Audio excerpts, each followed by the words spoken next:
Okay so we start. कल आपने पढ़ा था कि जो फ्लक्स होता है वो ये डिसाइड करता है, फ्लक्स इससे डिसाइड होता है कि किसी सरफेस से परपेंडिकुलरली कितना इलेक्ट्रिक फील्ड पास हो रहा है। किसी सरफेस से कितना परपेंडिकुलरली इलेक्ट्रिक फील्ड पास हो रहा है, इसको हम बोलते हैं electric flux. The number of electric lines of forces passing perpendicularly through an electric field is called flux. अगर कोई मेरे पास लाइन ऑफ फोर्स है जो कि ऐसे पास हो रही है, तो इस लाइन ऑफ फोर्स के उस कंपोनेंट को मुझे लेना पड़ेगा जो इसके परपेंडिकुलर को सपोर्ट करे। हम जानते हैं ये होता है perpendicular vector, that is called ds vector. ये एंगल अगर थीटा है तो E का कंपोनेंट यहाँ पे क्या टूटेगा, E cos थीटा, यस और नो। तो हमें E cos थीटा लेना पड़ेगा। ओके सो अगर एरिया ds है और अगर ds एरिया से ये E cos थीटा निकल रहा है, then total flux is equals to E cos theta into ds, may be written as E mod ds cos theta। so actually छोटा एरिया इसलिए d phi ले लीजिए। so d phi is equals to E dot ds as a vector product. I hope it is clear to you all. Okay, this has been clear. Now we discuss about the solid angle. Plane angle तो बच्चों आप लोगों को पढ़ के आता है। This is called plane angle. Some angle here is this. This is called plane angle. Now solid angle. नाम तो सुना होगा सॉलिड एंगल का, अब कहां पे सुना है मैं बता देता हूं। जब चैप्टर स्टार्ट करते हैं तो चैप्टर स्टार्ट करते समय आप फिजिक्स में क्लास 11th में आपको आती है 7 फंडामेंटल यूनिट, उसके बाद आती है कुछ supplementary unit, steradian, radian, candela, है ना, इस टाइप की यूनिट आती है। वहां पे आपने पढ़ा है सॉलिड एंगल का फॉर्मूला। अब देखिए सॉलिड एंगल आप इसको कैसे कैलकुलेट करेंगे।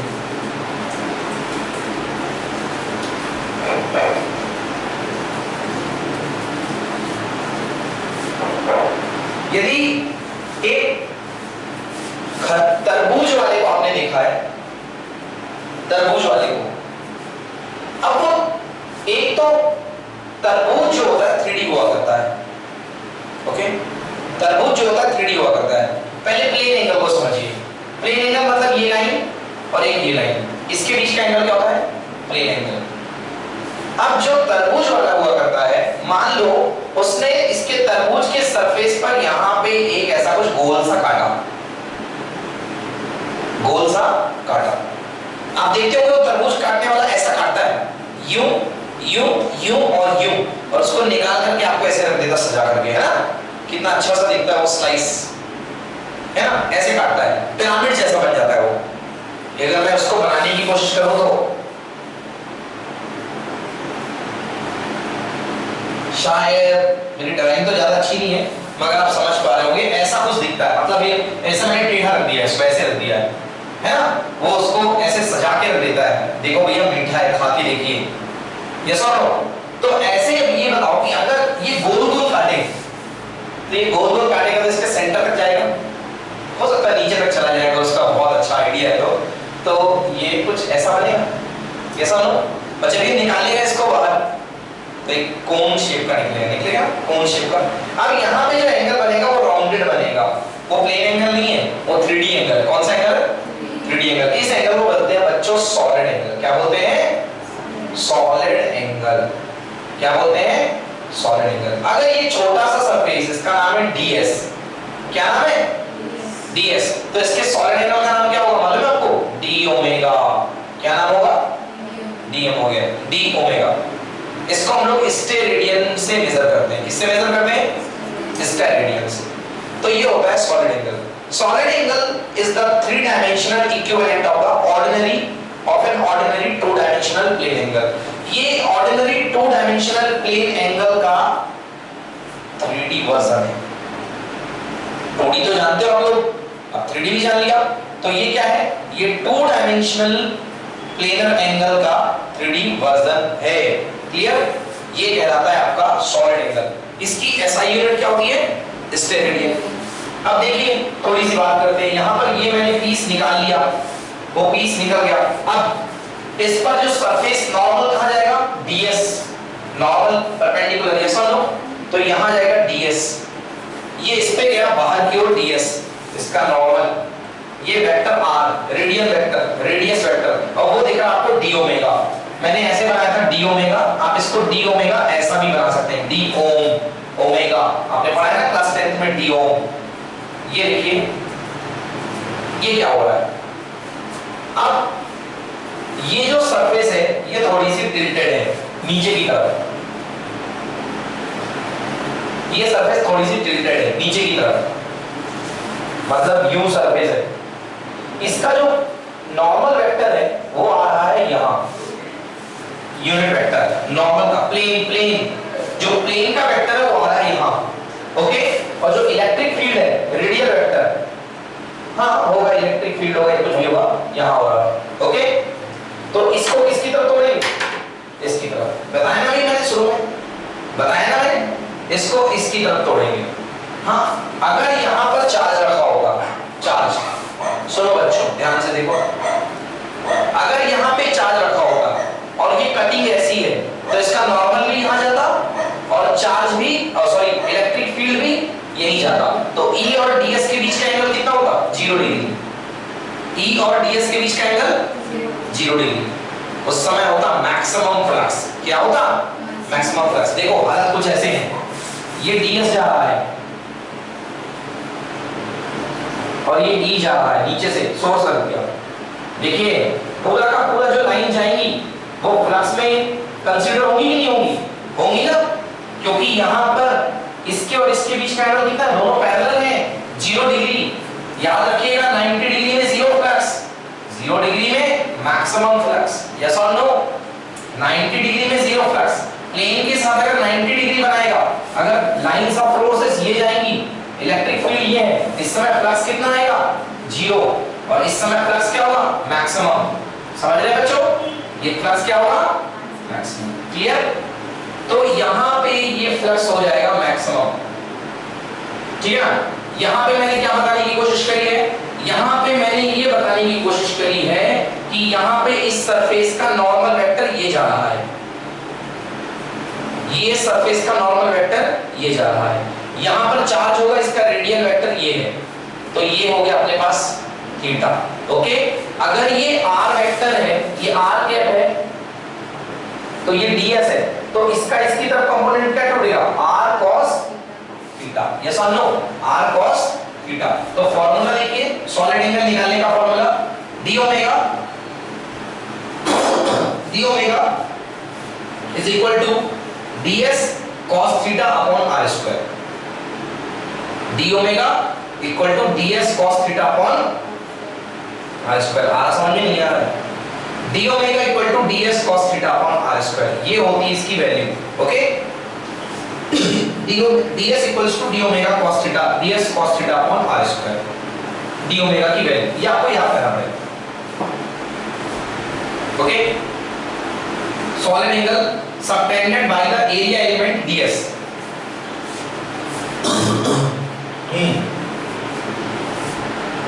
प्लेन एंगल कौन सबटेंड करता है? प्लेन एंगल r सबटेंड करता है, length, line element dl। Plane angle subtend करने के लिए लाइन एंगल जिम्मेदार होता है, एक लाइन, एक आर्क जिम्मेदार होता है, मगर सॉलिड एंगल कौन जनरेट करता है? प्लेन जनरेट करता है। ये देखो, अब ये क्या जनरेट करेगा? Solid angle. डिफरेंस आया समझ में? अगर आप खरबूजे के ऊपर एक लाइन खींच दोगे, उसको सेंटर से मिला दोगे तो प्लेन एंगल जनरेट होगा, मगर आप खरबूजे के पार्ट लोगे, स्लाइड लोगे, उसका स्लाइस लोगे, खरबूजे का, तरबूज का, वाटरमेलन का, तो वहां पे क्या जनरेट होगा? Plane angle, okay. समझ नहीं आया? सॉलिड एंगल जनरेट होगा, करेक्ट। वहां पे क्या जनरेट होगा? Solid angle, okay. और सॉलिड एंगल को बोलते हैं अपन d ओमेगा, छोटे सरफेस के कारण, ds सरफेस के कारण solid angle d omega, okay. Yes, important. अगर आप बात करें पूरे सरफेस की, तो पूरे सरफेस के लिए आपको क्या करना पड़ेगा? सॉलिड एंगल को इंटीग्रेट इंटीग्रेट करना पड़ेगा ना। चलो करते हैं इंटीग्रेट। तो टोटल इंटीग्रेशन ds का surface integration equal to ds cos theta upon r square. और बच्चों ये सॉल्व होने पर आता है 4 पाई। कितना आता है? 4 पाई। सरफेस के अलोंग इंटीग्रेशन सॉलिड एंगल का कहीं भी, सो ds cos theta upon r square लिखा हो का कंप्लीट इंटीग्रेशन सरफेस इंटीग्रेशन कितना होगा? 4 पाई। ये याद करना पड़ेगा। ओके, ये याद करना पड़ेगा आपको। क्या बोल रहा हूं मैं? आपको थोड़ी सी प्रॉब्लम हो रही है इसको समझने में, फिर से मैं क्लियर करने की कोशिश करता हूं। मैं ये कह रहा हूं कि इस छोटे से सरफेस का अगर सॉलिड एंगल डी ओमेगा है तो इस पूरे बाउंडेड सरफेस का सॉलिड एंगल कितना होगा? आंसर क्या है? 4 पाई। अगर छोटे से सरफेस का एंगल डी ओमेगा है तो इस पूरे सरफेस का कितना होगा? 4 पाई। यस और नो? कैसे निकालेंगे? डी ओमेगा को इंटीग्रेट करेंगे। कौन सा इंटीग्रेशन? सरफेस इंटीग्रेशन, क्योंकि सरफेस के अलोंग कर रहे हैं। वैल्यू होती है s, डी ओमेगा की value ds cos theta upon r square. ds cos theta upon r square. आई बात समझ में बेटा? चलो, तो ds cos theta upon r square की वैल्यू कैसे आती है इसको छोड़ दो, ये मत जानो। इसकी वैल्यू होती है 4 पाई। क्या होती है? 4 पाई स्टेरेडियन। क्या होती है? 4 पाई स्टेरेडियन। आया समझ में? अगर कभी भूल जाए इसकी वैल्यू निकालना तो थोड़ी सी मैं हेल्प कर सकता हूं। cos थीटा की एक कंप्लीट साइकिल में फुल राउंड में वैल्यू मानी जाती है 1, तो cos थीटा की वैल्यू कितनी कर दो? 1। ओके, cos थीटा की वैल्यू मान लो 1 या इंटीग्रेशन मान लो 1 उसका। ds मतलब 4 पाई r स्क्वायर। स्फीयर का आपने पढ़ा है? 4 pi r square surface area upon कितना? r square. r स्क्वायर से r स्क्वायर बचा कितना? 4 पाई। तो इससे ये याद रखने का तरीका है कि आपको याद रहेगा कि ये 4 पाई होता है। आ गया समझ में? नोट करिए इसको। तो टोटल जो वैल्यू होती है वो 4 पाई स्टेरेडियन है।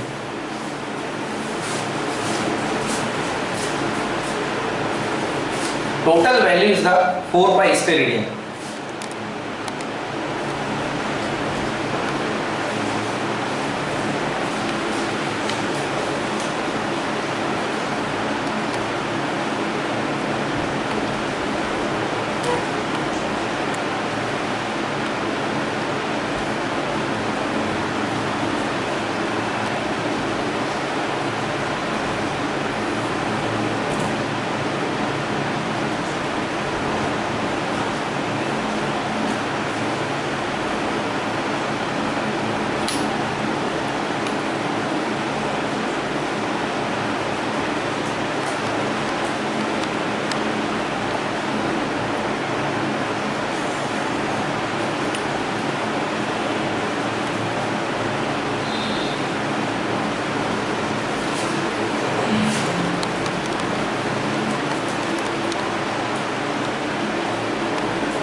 Okay, written?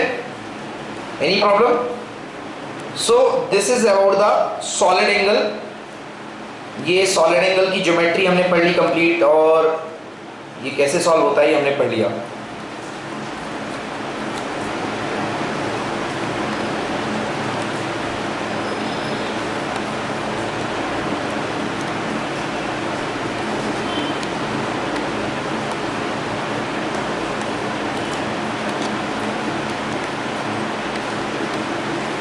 नेक्स्ट,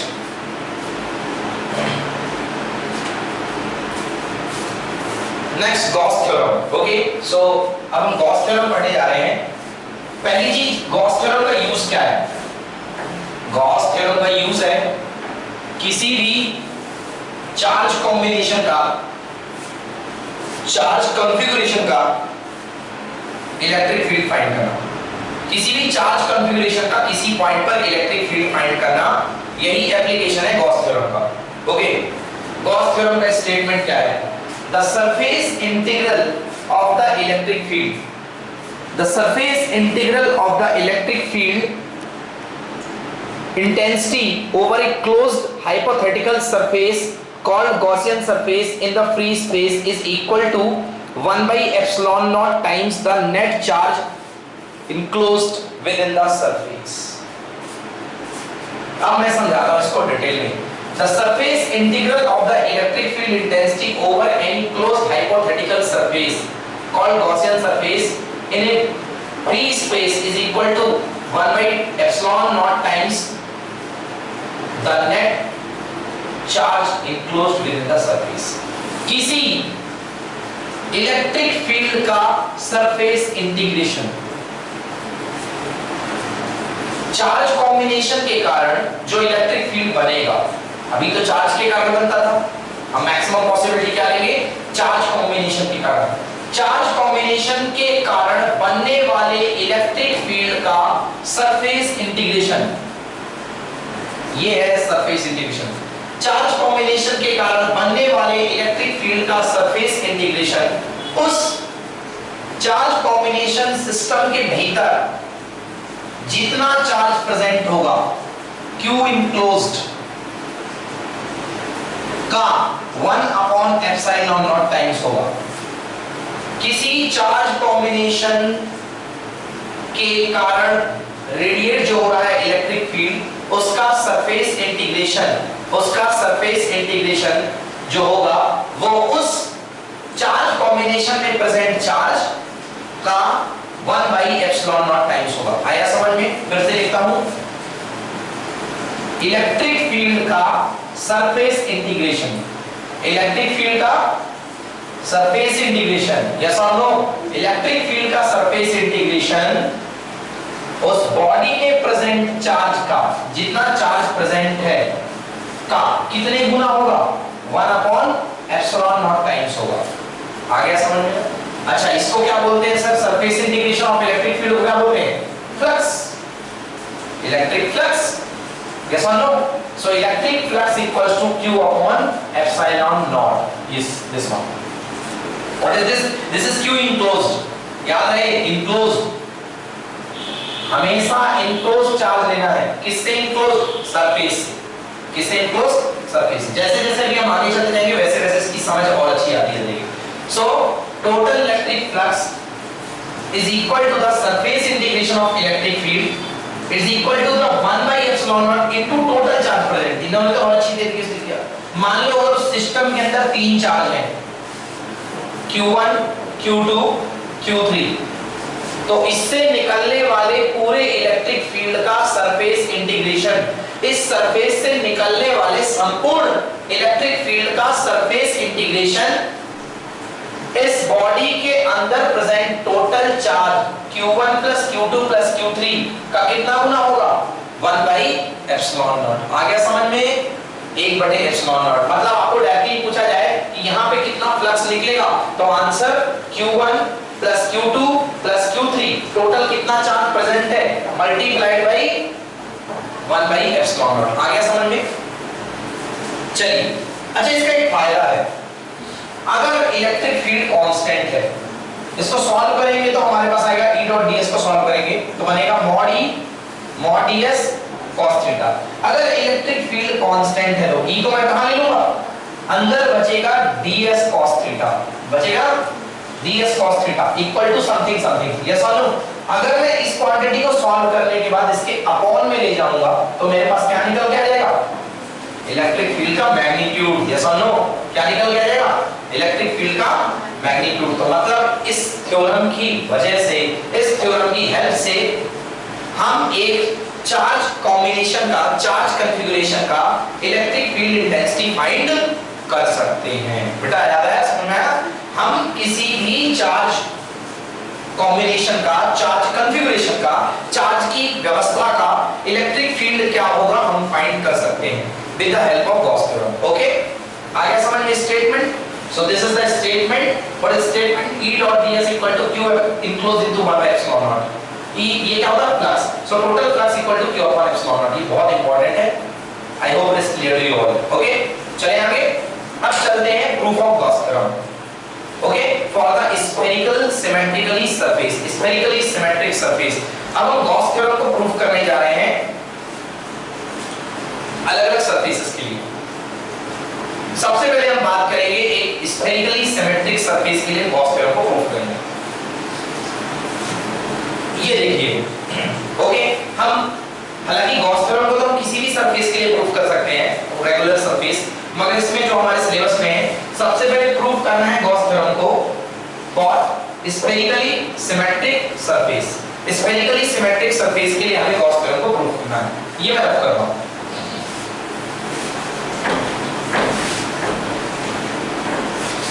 ये देखिए, ये एक स्फेरिकल सरफेस आपके सामने रखी हुई है। यहां पर चार्ज रखा है +q, यहां पर चार्ज क्या रखा हुआ है +q। इलेक्ट्रिक फील्ड की एनालिसिस करने के लिए सबसे पहले इस बॉडी पर आपने, ये स्फेरिकली सिमेट्रिक सरफेस है, स्फेरिकल सरफेस है, इस बॉडी पर आपने एक छोटा सा सरफेस एरिया ले लिया, उसका नाम है ds। क्या ले लिया ds, और अध्ययन किया कि इसके मिजाज क्या है, इसके हलचल क्या है। इस ds की यहां से रेडियस कितनी r, यहां से रेडियस कितनी r। याद रखिएगा ये स्फेरिकल सरफेस है। इसका अगर मैं बात करूं ds वेक्टर कहां जाएगा, बाहर की ओर, नॉर्मल। सब लोग जानते हैं कि स्फेरिकल का, स्फीयर का जो नॉर्मल होता है वो बाहर होता है, रेडियली आउटवर्ड होता है ना। अगर मैं बात करूं इसका इलेक्ट्रिक फील्ड कहां जाएगा, वो भी इसी डायरेक्शन में जाएगा। यस और नो, जाएगा कि नहीं जाएगा बेटा, क्योंकि ये इसका रेडियल भी यही होता है और इलेक्ट्रिक फील्ड भी रेडियली आउटवर्ड जाता है। भाई इलेक्ट्रिक फील्ड पॉइंट चार्ज का कहां जाएगा, रेडियल आउटवर्ड, सीधा जाएगा। और इसका सरफेस कहां जाएगा, नॉर्मल, वो भी सीधा जाएगा। तो कोई मुझे बताएगा कि यहाँ E वेक्टर और ds वेक्टर के बीच का एंगल कितनी डिग्री है, 0 डिग्री। बिल्कुल सही बोल रहे हैं। तो सबसे पहले यहाँ पे हम निकालते हैं d फाई। ओके, यहाँ पे मैं d फाई निकालता हूँ, तो फ्लक्स निकालता हूँ। तो छोटे से सरफेस का फ्लक्स d फाई क्या पढ़ा था हमने, E डॉट ds, याद आया। छोटे से सरफेस का फ्लक्स E डॉट ds। हमको करना क्या है, हमको d फाई का इंटीग्रेशन लेकर के आना है। हमको प्रूव करनी है गॉस थ्योरम, किसके लिए, इस सरफेस के लिए। स्फेरिकल सिमेट्री के लिए हमें गॉस थ्योरम को प्रूव करना है। स्फेरिकल सिमेट्री के लिए गॉस थ्योरम को प्रूव करना है, मतलब हमें प्रूव क्या करना है, हमें प्रूव करना है कि स्फेरिकल सिमेट्री के लिए जो E डॉट ds होता है वो होता है q अपॉन एप्सिलॉन नॉट।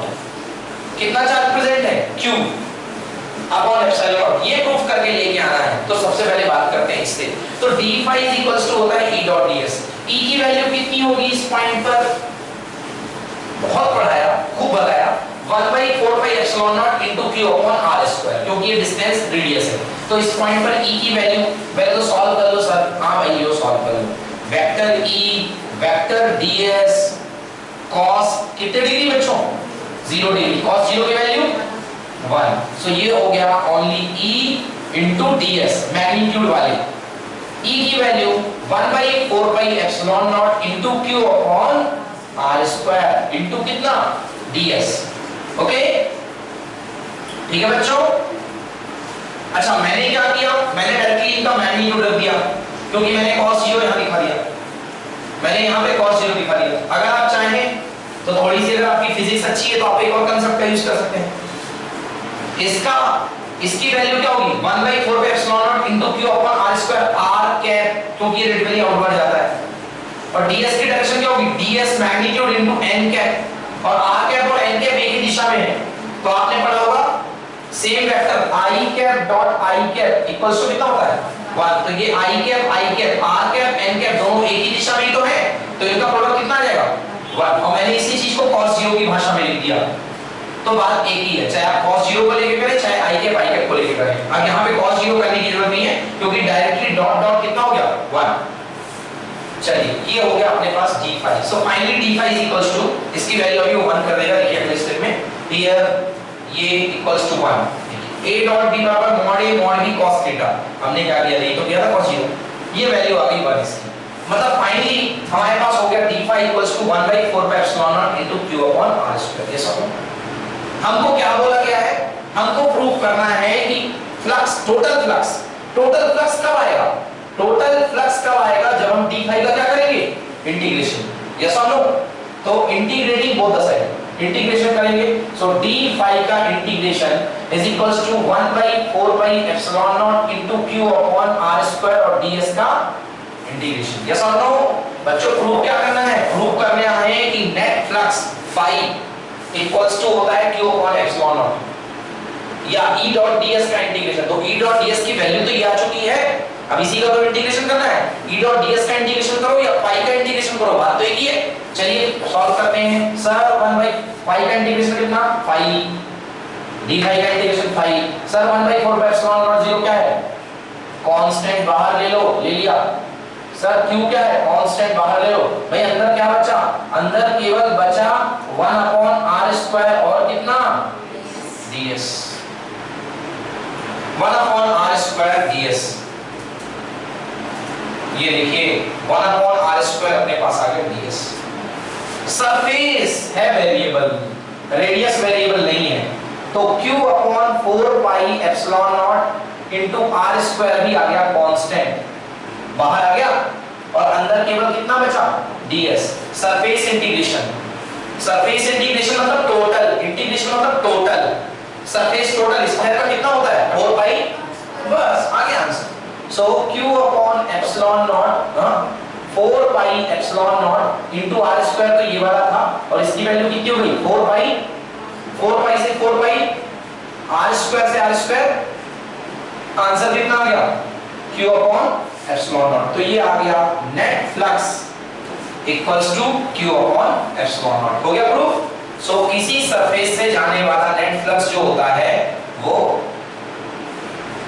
उसके अंदर प्रेजेंट टोटल चार्ज का 1/ε नॉट टाइम्स होता है। Okay, so pi net last लिख रहा हूं, net flux equals to 1/ε naught times of q total inside the charge body.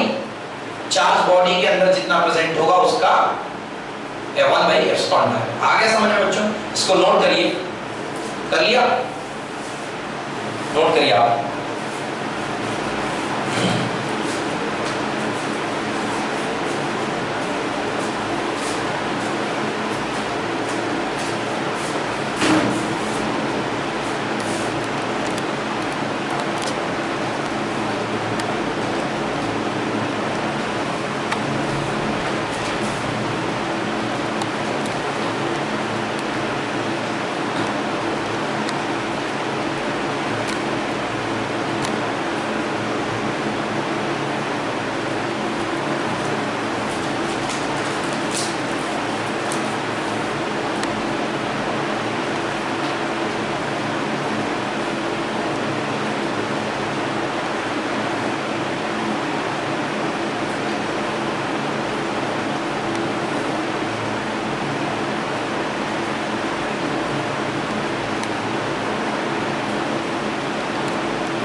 Okay, all of you have written?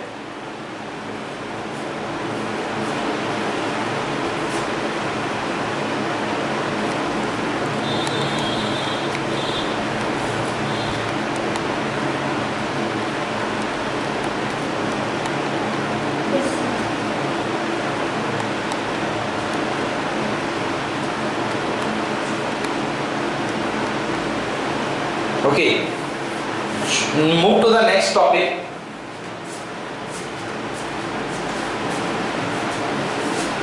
Proof of Gauss theorem for a closed surface of any shape.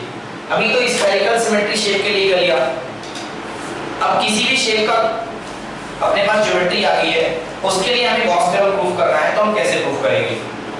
ये देखिए, ये आपको एक randomly arbitrary अपने मन से मानी हुई बेहद उटपटांग सी सरफेस आपको मैंने दे दी है। अब मुझे इसमें गॉस थ्योरम प्रूफ करना है, अंदर चार्ज प्रेजेंट है Q, प्रूफ करके लाना है कि इस सरफेस से जाने वाला टोटल फ्लक्स जो होगा वो इस चार्ज Q का कितने गुना होगा, 1/ε0। यस और नो?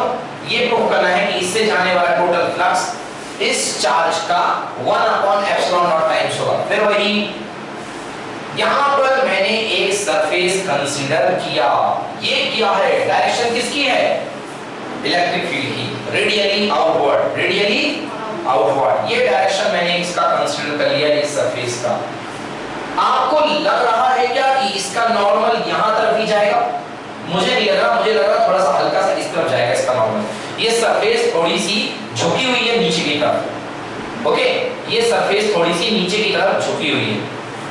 तो इसका नॉर्मल जो है ये चला गया, ये ds वेक्टर, ये इसका नॉर्मल चला गया। आया समझ में?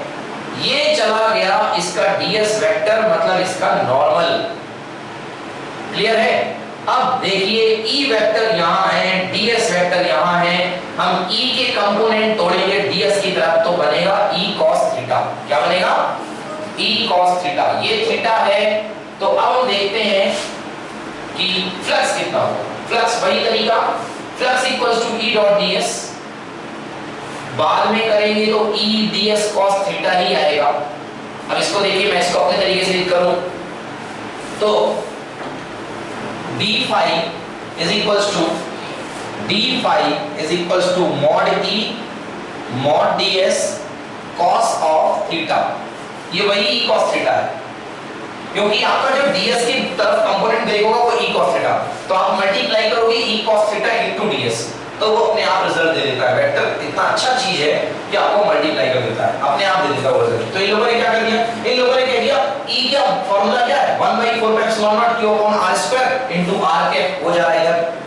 ds वेक्टर को ब्रेक कर दिया किसमें, डॉट। ds वेक्टर जा रहा है, मैग्नीट्यूड कितना है ds, और इसका यूनिट कितना है n कैप, तो इसको लिख दिया ds इनटू n कैप। अब r डॉट n कैप को फिर ये सॉल्व करेंगे, तो वही r dot n cap is equals to mod r mod n cap cos theta. Yes और no? mod r mod n cap, sorry यहां cap है बेटा, mod r cap mod n cap, mod r cap की value 1, mod n कैप की value 1, क्योंकि unit vector की value कितनी होती है 1, बचेगा क्या नहीं देखिए cos थीटा, तो वो cos थीटा यहां पे पुट कर देंगे। इससे अच्छा हमने पहले कर लिया, ये देखिए सॉल्व करके cos थीटा आ गया। ये सब हम क्यों करें, हम तो सीधे वैल्यू पुट करते हैं v। Formula 1/4 pi epsilon not into charge है q अपॉन r स्क्वायर, और यहां बचा ds cos थीटा। बस अब हाथ नहीं लगा सकते, ds cos थीटा। चलिए संभालिए क्वेश्चन को, q upon 4 pi epsilon not into ds cos theta upon r square. Vector के सारे पंगे निपट गए हैं, जो भी काम चल रहा है इस फिगर में चल रहा है d फाई। इंटीग्रेट करेंगे टोटल फ्लक्स के लिए d फाई को, यहां भी आएगा integration q upon 4 pi epsilon not into ds cos theta upon r square. सही है, यहां आएगा total flux phi q upon 4 pi epsilon nought, और कांस्टेंट है सम्मान के साथ बाहर आइए ds cos theta upon r square. बेटा कुछ दिनों पहले, क्या कुछ मिनट पहले, क्या मैंने इसे d ओमेगा नहीं बताया? यस और नो? और d ओमेगा का टोटल इंटीग्रेशन कितना होता है 4 पाई। कितना होता है 4 पाई। तो ये हो जाएगा q upon 4 pi epsilon nought. और थोड़े देर ही पहले पढ़ा है हमने कि इस d ओमेगा का टोटल सरफेस इंटीग्रेशन, क्योंकि ये सरफेस इंटीग्रेशन ही चल रहा है, टोटल इंटीग्रेशन होता है कितना 4 पाई। 4 पाई से 4 पाई कितना बचा q upon epsilon not. Clear हो गया? तो ये देखिए यहां पर थे ये फ्लक्स, इधर देखो भाई थोड़ी देर के लिए देखिए बोर्ड की तरफ, total flux electric flux is equal to surface integration of d phi. d phi का कर दिया सरफेस इंटीग्रेशन, तो q upon 4 pi epsilon naught d phi, इसकी जगह क्या बचा हुआ ये ध्यान से क्या है d ओमेगा, और d ओमेगा का सरफेस इंटीग्रेशन 4 पाई, सो 4 पाई से 4 पाई कैंसिल, आ गया q अपॉन एप्सिलॉन नॉट। आई बात समझ में ना? तो ये हो गया हमारा q upon epsilon not. Note करिए,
ओके डन।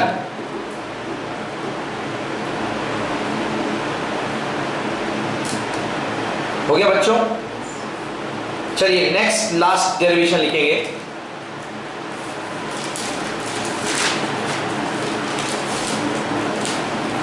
देखिए deduction of Coulomb's law from the help of Gauss theorem. Deduction of Coulomb's law from the help of Gauss theorem. Coulomb's law को डिराइव करेंगे with the help of Gauss theorem.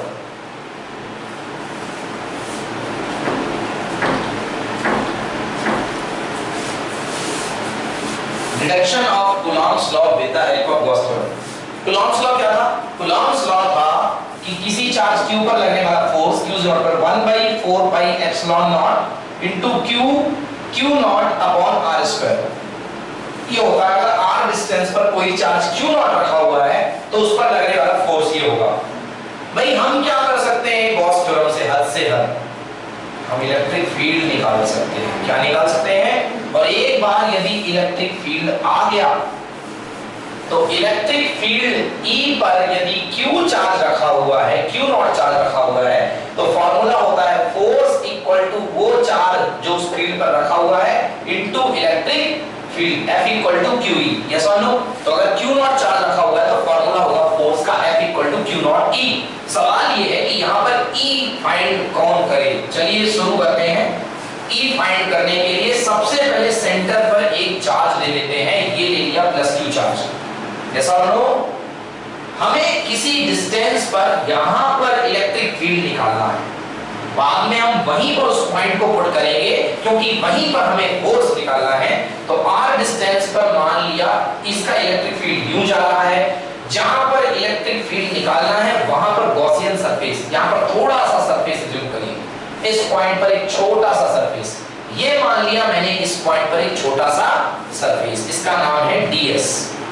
इसकी distance है r। अच्छी बात यह है कि यहाँ पर जो ds वेक्टर आएगा वो E के अलोंग है, मतलब cos थीटा इक्वल टू 0। नहीं, थीटा इक्वल टू 0 यानी cos 0 इक्वल टू 1, थीटा एंगल इक्वल टू 0 क्योंकि E और ds एक ही दिशा में है। यस और नो? सो ds और E के बीच का एंगल 0 डिग्री है। सो फॉर्मूला पुट करेंगे ना cos थीटा वाला, तो cos 0 इक्वल टू 1 हो जाएगा। चलिए गॉस लॉ कहता है, गॉस लॉ से total flux electric flux pi E is equals to integration of E dot ds हुआ करता है। पलटी मारिए, यानी कि E डॉट ds का टोटल फ्लक्स होता है पाई E। यस और नो? अरे इसको ऐसा लिख दिया। और पाई E की वैल्यू खूब पड़ी है Q अपॉन एप्सिलॉन नॉट, क्योंकि यहाँ पर चार्ज Q है इसलिए यहाँ पे Q अपॉन एप्सिलॉन नॉट चलेगा।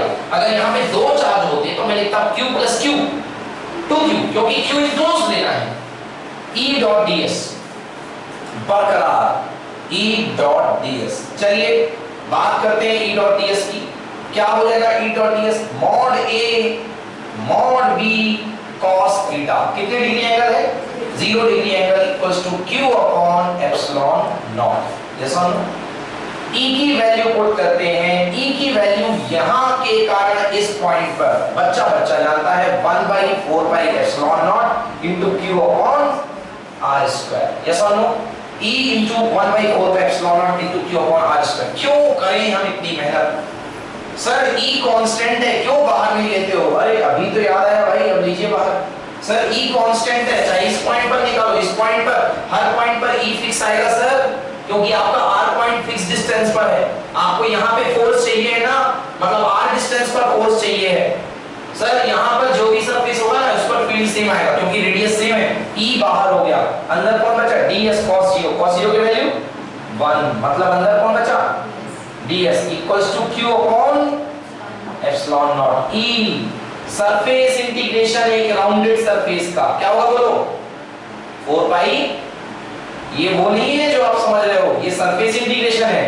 वो d ओमेगा था, d ओमेगा तो आपने 4 पाई कर दिया था। ये ds है, surface total 4 pi r square. Surface integration मतलब surface area 4 pi r square. तो E into 4 pi r square equals to Q upon epsilon not, sorry Q upon epsilon not. So electric field E equals to Q upon 4 pi r square epsilon not. Yes और no? इसको थोड़ा सजा के लिख दूं, 1 by 4 pi epsilon not into q upon r square. क्या आ गया? Electric field. Sir एक चीज तो वेरीफाई हो गई, इलेक्ट्रिक फील्ड वही आ रहा जो चाहिए था, आएगा ही। इसी का उल्टा तो ले गए थे तो ये प्रूफ कर दिया था, तो इसका उल्टा ले गए तो अपन का ये प्रूफ हो गया। So E equals to 1 by 4 pi into q upon r square. अब निकालना है फोर्स किस पॉइंट पर? q0 पर, वहां पे रखा हुआ है, रख देंगे अभी बाद में देखना, q0। So E F equal to कितना होता है? q not into E। Yes और नो? वेक्टर फॉर्म ले लगा, स्केलर लगा, वेक्टर बाद में। So F is equals to q not into E की वैल्यू निकाली है 1 by 4 pi epsilon not into q upon r square. Result बन गया 1 by 4 pi epsilon not q not upon r square. अगर vector की बात करेंगे तो हम भी बात करेंगे वेक्टर की, कि जो आपका फोर्स होगा जनाब वो कहां लगेगा? आगे की तरफ, r कैप की दिशा में। ये देखिए ना, यस और नो? है ना? तो ये बन गया फोर्स का डेरिवेशन। क्लियर है? ये देखिए यहां पर आ गया है q not 4 pi epsilon not r square, और यही है Coulomb's law, which is Coulomb's law. ठीक है ना? जो मन करे आपको पीपीटी का नोट करना है, पीपीटी तो वैसे आपको मिल ही रहे हैं, तो आप ये नोट करिए हमारा वाला, ठीक है? स्लाइड तो आपको मिल ही जाएगी।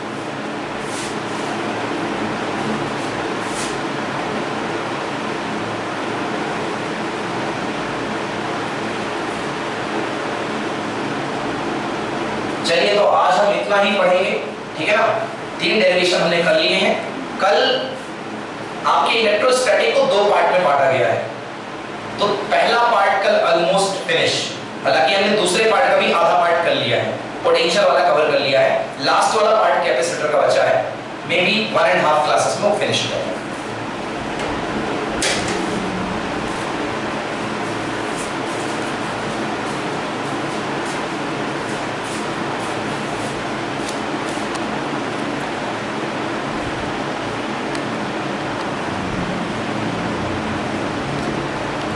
सबसे पहले फाई की वैल्यू थी E डॉट ds, फिर उसको फाई की वैल्यू को q अपॉन एप्सिलॉन नॉट लिखा, फिर E डॉट ds को E d phi cos 0 equals to q upon epsilon not. E constant है, बाहर आया, ds का इंटीग्रेशन, ds का integration surface integration 4 pi r square, 4 pi r square नीचे गया, E की वैल्यू आ गई। E की वैल्यू आने के बाद फोर्स की बारी, force equal to q not E, Q not रखा, बाहर E की वैल्यू रख दी, और ये आ गया फोर्स। वेक्टर फॉर्म में रिप्रेजेंट करना है तो केवल डायरेक्शन देने की जरूरत है।